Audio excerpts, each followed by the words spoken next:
Are our customers? Faustina had asked. Federico sighed. We'll see, won't we? And they had seen. Their customers had slowly come back, some looking to have their clothing remade to fit bodies that had become leaner during wartime, some wanting skirts tapered to look fashionable again, some carrying a coat or a dress or a sweater left behind by a loved one, asking Federico if there was anything he could do to keep their memories alive.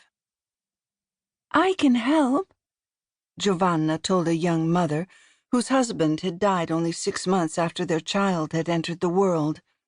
She took the coat the mother brought and turned it into a stuffed rabbit for the little girl, its ears lined with scraps of satin, its face embroidered with gold thread. The whole time she was sewing, Giovanna wished she still had one of her mother's coats. It had been more than 6 years since her mother died. Giovanna had been 14 then.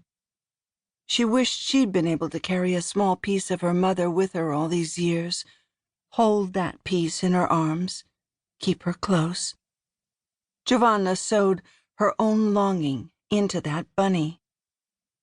And now the woman had returned for it. One moment, Giovanna said to her, ducking behind the curtain into the back room of the tailor shop where her father and her sister were working.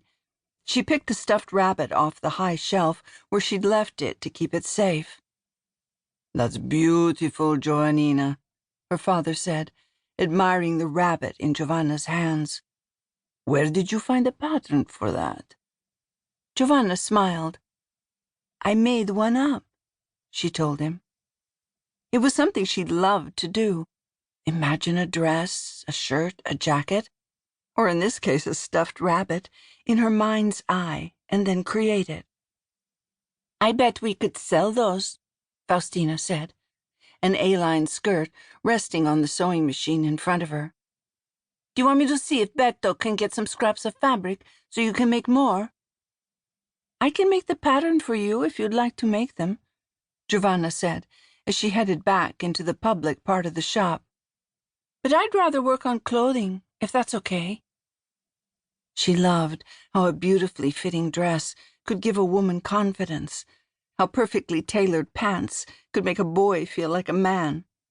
She would often watch people on the street and tailor their clothing in her mind or imagine new outfits for them entirely. Especially after the war, she wanted to give people that moment of self-assurance, of happiness.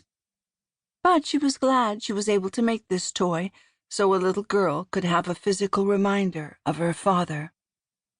Here you go, Giovanna said, handing the stuffed rabbit to the woman. The woman rubbed the rabbit's ears between her fingers, and her eyes filled with tears.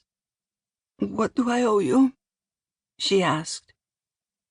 Nothing, Giovanna said, her heart responding to the sorrow in the woman's eyes, recognizing her own sorrow there.